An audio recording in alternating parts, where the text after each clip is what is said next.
दोस्तों आदाब नमस्कार सत श्री अकाल। आपका बहुत स्वागत है आपके अपने शो दानिश की ज़ुबानी में। आज की कहानी है हरियाणा के ज़िला फरीदाबाद से। वहाँ पर एक थाना है पल्ला और उसी थाने के अंतर्गत एक चौकी आती है नवीन नगर चौकी। वहाँ पर एक व्यक्ति आता है और आकर बताता है कि पत्नी से उसका झगड़ा हुआ था और उसकी पत्नी नाराज़ होकर घर से चली गई है और वो वापस नहीं आई है। और वो ये भी बताता है कि ऐसा पहली बार नहीं हुआ है, पहले भी ऐसा कई बार हो चुका है। वो झगड़ा, हम दोनों का झगड़ा किसी भी बात पर होता था और वो गुस्से में घर से जाती है और 1-2 घंटे बाद जब उसका गुस्सा शांत होता था तो वो वापस आ जाती थी। इस बार भी मुझे यही लगा कि थोड़ी बहुत देर में वो वापस आ जाएगी, लेकिन करीब 2 दिन हो गए हैं और वो वापस नहीं आई है। अब हमें उसकी फ़िक्र होने लगी है। अब ये सुनकर पुलिस अधिकारी कहते हैं कि ज़ाहिर-सी बात है, तुम उसके पीहर में या उसके पिताजी के यहाँ पर फ़ोन करो, हो सकता है वो गुस्से में अपने घर चली गई हो। तो व्यक्ति बताता है अरुण कि हमने फ़ोन वहाँ पर कर दिया है, उसके पिताजी भी यहीं पर आ रहे हैं और वो वहाँ पर भी नहीं गई। और जितनी भी रिश्तेदारियाँ हैं दोनों साइड की, जो उसके माता-पिता की साइड की हैं वहाँ पर भी फ़ोन कर लिया गया है और जो हमारी साइड की हैं, यानी कि बहू के ससुराल की साइड की, वहाँ पर भी सबको फ़ोन कर लिया गया है और कहीं भी उसका पता नहीं चल रहा है। आप मेहरबानी करके हमारी एफआईआर दर्ज कर लीजिए और उसको ढूँढिए। ये सुनकर पुलिस अधिकारी थोड़े हैरान होते हैं कि ऐसा कभी नहीं होता। कोई भी महिला अगर नाराज़ होकर जाती है तो ज़ाहिर-सी बात है अपने पीहर जाएगी या अपने किसी सहेली के यहाँ चली जाएगी, किसी रिश्तेदारी में जाएगी, लेकिन उसका कहीं पता ही ना चले और उसका मोबाइल भी स्विच ऑफ है, तो ज़ाहिर-सी बात है कहीं न कहीं कुछ शक तो होता ही है। उसके बाद फिर पुलिस वाले अपने तरीके से पता करते हैं कि उसका पहले कहीं कोई अफ़ेयर है या कोई पहले कोई ऐसा उसका अफ़ेयर हो आस-पड़ोस में किसी भी तरीके से। वो उसका मोबाइल लेते हैं, मोबाइल नंबर लेते हैं और उसका जो सीडीआर है वो निकलवाते हैं और चेक करते हैं।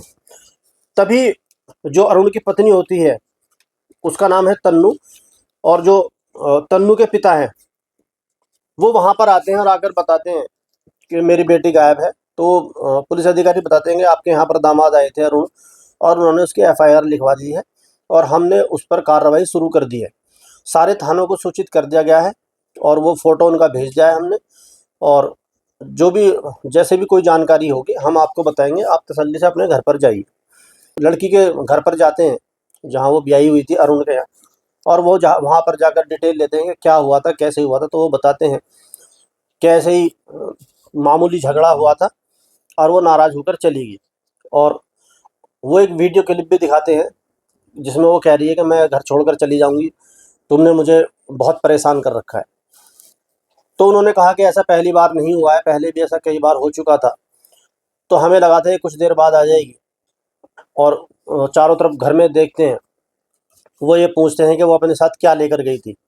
ज़ाहिर-सी बात है, अगर कोई भी व्यक्ति काफ़ी समय के लिए जाना चाहता है तो अपना सूटकेस या अपने कपड़े वगैरह कुछ ना कुछ लेकर जाएगा।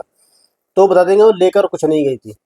तो उनको वहाँ पर कुछ शक होता है और वो बाहर आते हैं, और क्योंकि पिता तो पिता ही है, तो उनको पता है कि अब उनकी बेटी को कितना गुस्सा आता है और वो जितना गुस्से में क्या-क्या कर सकती है और कहाँ पर जा सकती है। तो वो हर तरीके से फ़ोन पर पता करते हैं, अपने रिश्तेदारों में पता करते हैं। तो उनकी जो बेटी थी तन्नू, उसकी ये दूसरी शादी थी। उसकी पहली शादी 2021 में आगरा में हुई थी। वहाँ पर 1 साल के बाद उसका डिवोर्स हो गया और उसके बाद 2023 में दूसरी शादी ये अरुण के साथ हुई थी।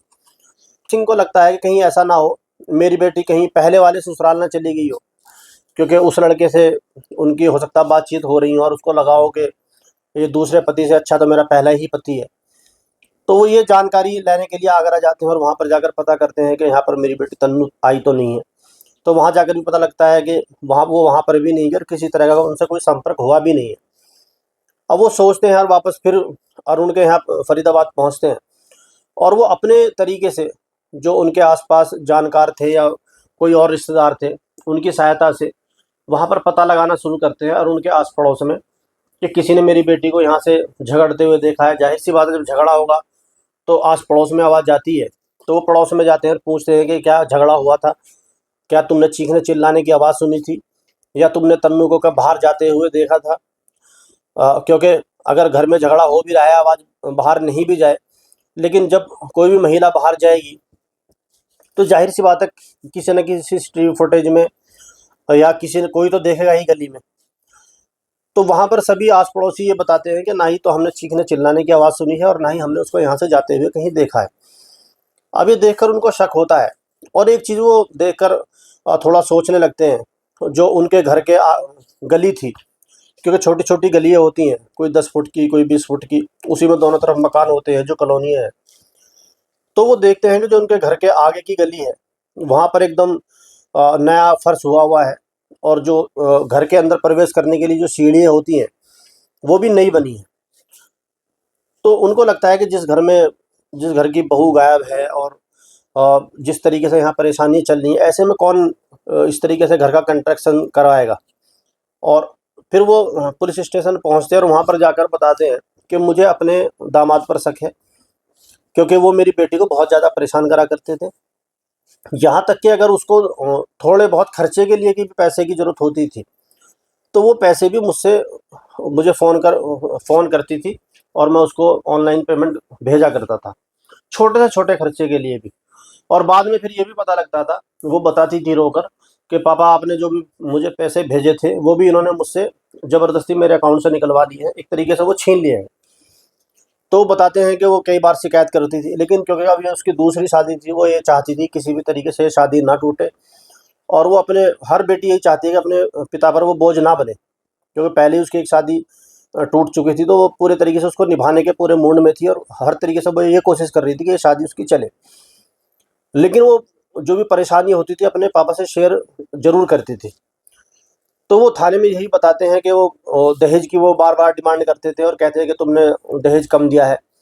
और कई बार वो पैसे मँगाते थे और जो मैं पैसे भेजता था वो मेरी बेटी तन्नू से वो छीन लिया करते थे। और मैंने देखा है कि जो उनके घर के बाहर जो उनकी सीढ़ियाँ हैं वो नई बनी हुई हैं। तो मुझे ये शक है कि कहीं कोई मेरी बेटी के साथ अनहोनी ना हो गई हो, क्योंकि उसका कहीं पर भी पता नहीं चल रहा है। दोनों तरफ की रिश्तेदारियों में जो पहले उसकी शादी हुई है वहाँ पर मोबाइल उसका स्विच ऑफ है, किसी ने उसको जाते हुए भी नहीं देखा है। फिर वो वहाँ का जो और उनके घर पर पहुँचते हैं और वहाँ जाकर बताते हैं कि ये यहाँ पर जो तुमने नई सीढ़ियाँ बनवाई हैं, बाहर जो गली में फर्श करवाया है, ऐसी वो बातों-बातों में पूछते हैं कि ऐसा किस लिए करवाया? तो वो बताते हैं कि हमारा सीवर जाम हो गया था और हमने सीवर का नया कनेक्शन करवाया और इसलिए ये चीज़ कराई है। अब ये सुनकर वो सीधे म्युनिसिपैलिटी जाते हैं, जो नगर निगम का डिपार्टमेंट है। वहाँ पर जाकर पता लगाते हैं कि क्या उन लोगों ने इस उनका पूरा एड्रेस देते हैं, मकान नंबर, गली नंबर, और बताते हैं कि क्या यहाँ पर कोई सीवर कनेक्शन हुआ है। तो नगर निगम का जो अधिकारी हैं वो थोड़े हैरान होते हैं और वो कहते हैं कि वहाँ पर तो कोई सीवर कनेक्शन है ही नहीं। जब कोई सीवर कनेक्शन वहाँ है ही नहीं तो कनेक्शन लगेगा कहाँ से? वहाँ पर तो लोग वहाँ गड्ढा खोदते हैं और गड्ढे के अंदर वहाँ का पानी जाता है। एक तरीके से वहाँ पर नालियाँ भी नहीं हैं। तो ये सुनकर वो थोड़े उनका जो शक है और मजबूत होता है और वो ये जाकर पुलिस को सारी बात बताते हैं। और उसके बाद जब पुलिस को ये बात पता लगती है तो पुलिस फिर अपने तरीके से उसको पता करना चाहती है। क्योंकि कई बार पुलिस पर ये आरोप लगते हैं कि बिना सबूत के किसी को भी पुलिस उठा लेती है और फिर उनके साथ मारपीट करती है। तो पुलिस ने सोचा कि पहले हम इसके सबूत इकट्ठा करेंगे और उसके बाद अरुण और उसके पिता जो भूप सिंह थे, उन पर फिर बाद में हम उनसे इसकी पूछताछ करेंगे। तो ये सारी बात सोचने के बाद पुलिस फिर मुखबिरों को एक्टिवेट करती है और मुखबिरों से पता करती है कि तुम जाकर गली में पता करो कि क्या वहाँ पर कोई ऐसा कनेक्शन हुआ है या वो गड्ढा किस लिए खुदा था। तो मुखबिर वहाँ जाकर उसकी जानकारी लेते हैं तो वो मुखबिर ये बताते हैं कि इन लोगों ने जो वो गड्ढा करा था उसके लिए जो राजमिस्त्री करा था। तो मुखबिर राजमिस्त्री के पास गए और राजमिस्त्री को लेकर वो थाने पहुँचते हैं और पुलिस ऑफिसर के सामने उस राजमिस्त्री का बयान दर्ज कराते हैं, जिसमें राजमिस्त्री यही बताता है कि उन्होंने हमसे कहा था कि यहाँ पर मुझे उसका ठेका दिया था एक तरीके से, कि यहाँ पर हमें जो है सीवर का कनेक्शन करना है, यहाँ गड्ढा करना है एक तरीके से, और गड्ढा करने के बाद में उसके बाद फिर उसको जो भी वेस्टेज का पानी है बाथरूम का, वो इसमें जाएगा। इस चीज़ का उन्होंने मुझे ठेका दिया और मुझे उसके पैसे भी दिए थे। तो मैं 2 मज़दूर ले जाकर मैंने वहाँ गड्ढा कराया और अगले दिन मुझे उसमें चिनाई का काम शुरू करना था।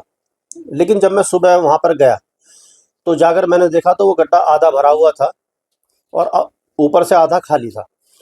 तो मैंने पूछा कि आपने इसको भर क्यों दिया? तो वो कहते हैं कि हम देखो हमारा थोड़ा इसमें प्लान चेंज हो गया है और सीवर हम ये रास्ते में नहीं करवाएँगे। अब हम इसका जो भी पानी है अपने घर के अंदर एक गड्ढा करेंगे, उसके अंदर हम पानी डालेंगे। तो राज मिस्त्री यही बताता है कि मुझे ये देखकर बड़ा अजीब लगता है कि जिसने कल मुझे पैसे भी दिए हैं और गड्ढा करवाया भी है, और उसके बाद जब मैं आया हूँ तो वो आधा गड्ढा भरा हुआ है। भाई गड्ढा है तो पूरा ही खाली होता वो। तो मुझे भी ऐसा डाउट हुआ, लेकिन फिर मैंने सोचा कि चलो ठीक है। तो फिर दोबारा से हमने उसको गड्ढे को भरा, और उन्होंने बोला कि हमारी जो घर की सीढ़ी हैं उस पर एक अच्छी वाली बना दो। तो हमने उसको पूरा भरा और उसमें प्लास्टर करा और घर की सीढ़ी बना दी, और हम अपने पैसे लेकर हम आ गए वहाँ से। उसके बाद फिर मुखबिर गली में जाते हैं, गली वालों से पूछते हैं क्या तुमने कुछ देखा कि गड्ढा कब खुदा और कब बंद हुआ। तो गली वाले बताते हैं कि वो बहुत अच्छे आदमी हैं, और वो उनकी तारीफ करते करते ये बताते हैं कि जो उनके पिता हैं भूप सिंह, वो तो इतने अच्छे आदमी हैं कि जब उन्होंने गड्ढा करा था तो पूरी गली को उन्होंने बता दिया था कि जिसकी भी बाइकें हैं वो सब अपनी बाइकें बाहर निकाल लें, क्योंकि एक रात यहाँ पर गड्ढा कूदेगा और हो सकता है रात में किसी को जाना पड़ जाए या ऐसी कोई परेशानी हो जाए और बाइक उसके अंदर हो तो दिक्कत होगी। तो आज वो एक रात के लिए बाइक कहीं पार्किंग में बाहर खड़ी कर ले। और फिर उन्होंने कहा कि उन्होंने रातों रात वो काम भी पूरा कर दिया, और सुबह को सबको बताया कि अब आप अपनी बाइकें वहाँ पर चला सकते हैं, ले जा सकते हैं। तो वो तारीफ करते हुए यही बताते हैं कि उन्होंने बहुत जल्दी, जो लोगों को परेशानी ना हो, लोगों की परेशानियों को देखते हुए उन्होंने बहुत जल्दी वो काम करा और सुबह को उसको पूरा कर भी दिया। अब यहाँ पर पुलिस को पूरा कंफर्म हो जाता है कि यहाँ पर दाल में कुछ ना कुछ काला है, क्योंकि नगर निगम का जो अधिकारी है वो कह रहा है वहाँ पर कनेक्शन है ही नहीं, और भूप सिंह और अरुण कह रहे हैं कि हमने कनेक्शन कराया है। फिर राज मिस्त्री कह रहा है कि आधा वो भरा हुआ था। तो और जो सीसीटीवी थे उसमें तन्नू कहीं आ नहीं रही थी बाहर जाती हुई। तो ये सारी चीज़ें होने के बाद पुलिस सीधा मजिस्ट्रेट के आगे सारी बात बताती है, और दो मजिस्ट्रेट के साथ, दो जजों के साथ पुलिस पूरे दल बल के साथ वहाँ पर पहुँचती है जेसीबी लेकर, और जेसीबी से उसको खुदवाया जाता है गड्ढे को। और जैसे जैसे गड्ढा खुदता है जेसीबी से, क्योंकि अब वहाँ पर जज भी हैं, पुलिस भी है, और पूरी उसकी वीडियोग्राफी होती है, तो उसके अंदर से सड़ी गली तन्नू की बॉडी निकलती है।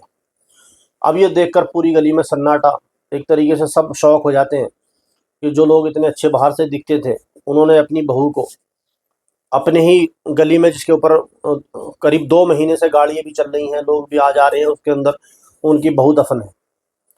तो जो बहू ने जो पहने हुए थे सैंपल वगैरह, वो सारी चीज़ और अंगूठी वगैरह से पहचान होती है, और जाहिर सी बात है उनके घर के आगे हुई थी, कोई और किसको दबाएगा। और उसके बाद फिर डीएनए भी है, तो दोनों को अरेस्ट किया जाता है, और अब वो पुलिस कस्टडी में है कि किस तरीके से एक छोटे मोटे विवाद या किसी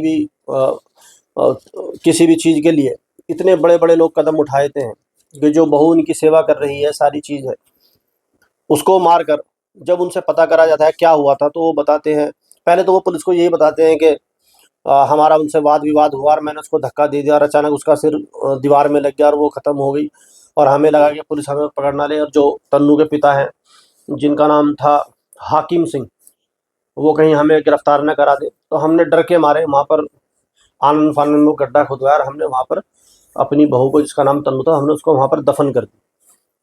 लेकिन जो पोस्टमार्टम रिपोर्ट है उसके अंदर सारी चीज़ें क्लियर होंगी, क्योंकि उन्होंने पहले उसका गला घोटा है और उसके बाद उसको वहाँ पर दफन कराया। तो ये थी पूरी कहानी।